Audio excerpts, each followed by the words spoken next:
உலகத்துல நடக்கும். நீங்க நியூஸ் கேட்பீங்க, டிவில நியூஸ் பாப்பீங்க.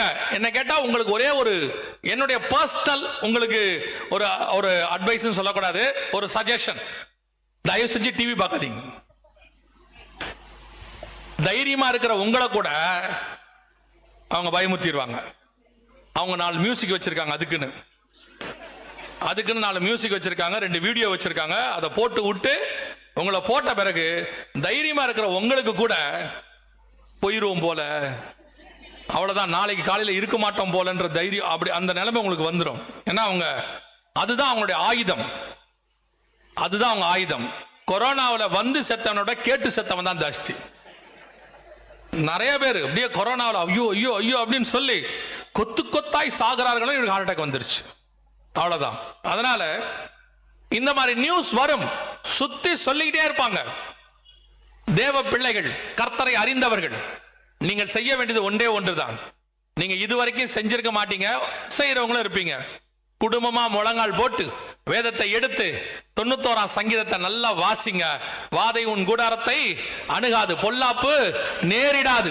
பகலில் பறக்கும் அம்பிற்கும் மிசைல்ஸ், இரவில் நடமாடும் கொள்ளை நோய்க்கும் வைரஸ், பகலில் பாழாக்கும் சங்காரத்திற்கும் எத்தனை விதமான பூமி எதிர்ச்சிகள் என்ன வந்தாலும் அது என்னை அணுகாது.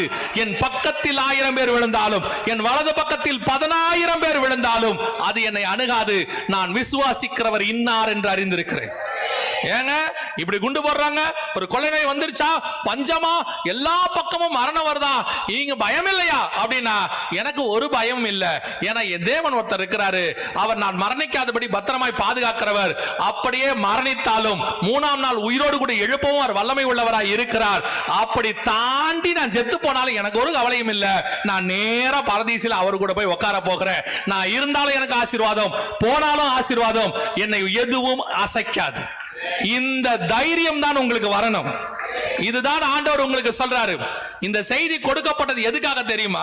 இப்படி ஒண்ணு வருது, பயப்படுங்கன்றதுக்கு அல்ல. இப்படி ஒண்ணு வருது, பயப்படாதிருங்கள். நம்முடைய தேவன் சர்வ வல்லமை உள்ள தேவன்.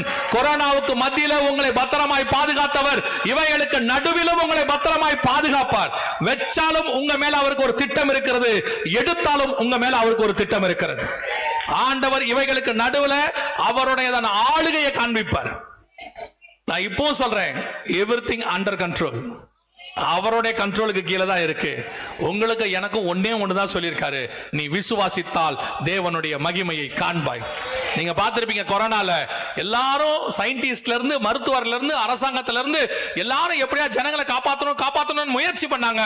என்ன பண்றதுன்னு தெரியாம ஸ்தம்பிச்சு எல்லாத்தையும் மூடி போட்டு வீட்டுல உட்காந்துக்கிட்டாங்க. இதான் நடந்துச்சு.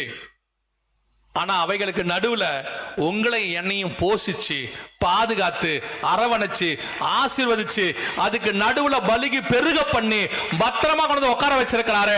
அவர் சர்வ வல்லமை உள்ள தேவன். அந்த தேவன் தான் உங்களுக்கு வாக்கு பண்றாரு. 6ஆம் அதிகாரம் 8ஆம் வசனம் வெளிப்படுத்தின விசேஷத்தில் சொன்னப்பட்ட காரியங்கள் பூமியில் வரும், உங்கள் கண்கள் காணும், உலகம் உங்களுக்கு ஸ்தம்பிக்கும், எல்லாம் சொல்லுவான்.